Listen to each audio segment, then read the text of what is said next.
Gisaulog sa kagamhanan sa City of Naga ang ika-160 kaadlaw sa kasumaran sa adlaw natawhan sa usa sa mga bayani sa nasud nga si Gat Andres Bonifacio.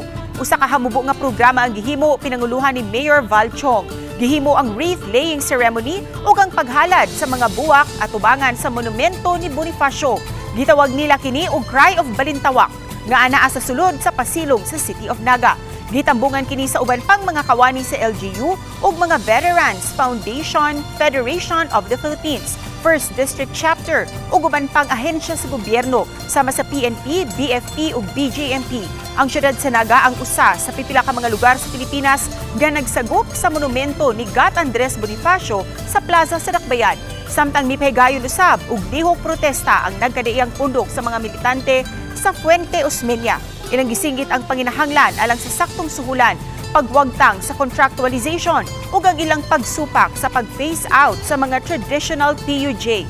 Ilahinuong gisangop ang mga lakang sa kagamhanan sa subling pagbuka sa peace talk uban sa National Democratic Front.